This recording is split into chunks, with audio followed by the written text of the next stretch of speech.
Paolo Abilino may bagong proyekto. Bakit kaya hindi sila magkakapartner ni Kim Chiu? Ang buong detalye, alamin!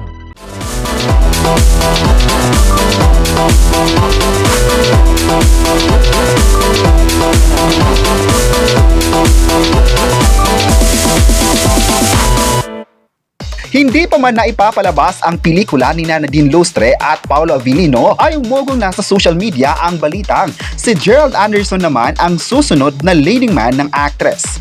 Wala pang official statement tungkol sa nachichismis na proyekto. Mukhang bet na nga ng mga fans and casuals ang nasabing tandem. At mukhang mas excited pa nga ang mga mimang netizen at fanay sa Gerald Nadine Lustre tandem kisa sa isang proyekto ng actress na may kapareha siyang sikat na actor. Nakakaluka rin kasi ang mga kuda tungkol sa nasabing series. May mga nagtatanong pa nga kung bakit ito ginawa ni Nadine Lustre. Kung sakaling matutuloy raw ang kabalang Nadine Gerald, ano kayang masabi rito ni Kim Chiu? Dahil dito ay marami sa mga fans ng Kim Pao ang nagbigay ng komento. Ayon pa nilang fans, gusto pa rin nila na magkakasama sina Kim at Paolo dahil ito ang bagay na tandem. Hindi raw nila ipinagpapalit ang kanilang idolo dahil ito lang naman ang nagpapasaya sa kanila mula noon at hanggang ngayon.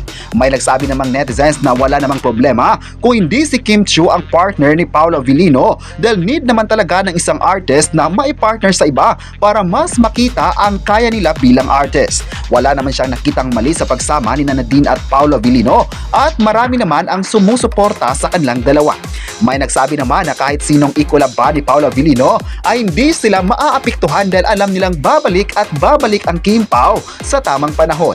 Naka-assign na rin kasi ang muling pagtatambal ng Kim Pao sa bagong series na Kopino na ipapalabas na ngayong taon. Kaya aabangan talaga ito ng mga fans dahil maraming mga nagalingan sa dalawang actors na ito. May nagsabi naman na mas maganda na magkakakulab muna sila sa ibang artists para mas mahasa pa nila ang kanilang sarili.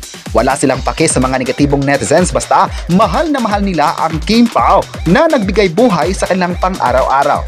After ng The Alibi, waiting na sila sa bagong series. Napaka-professional na tao ni Kim Chiu at hindi siya nagpapaapekto sa mga mimang netizens. Ang mahalaga sa ngayon ay masaya siya sa mga opportunities na dumating sa kanya. May nagsabi naman na deserve ni Kim Chiu na susuportahan lalong-lalo na sa hosting niya sa It's Showtime. Marami ang bumilib sa kanyang galing bilang host dahilan na mas pinagbutihan pa niya ang kanyang trabaho.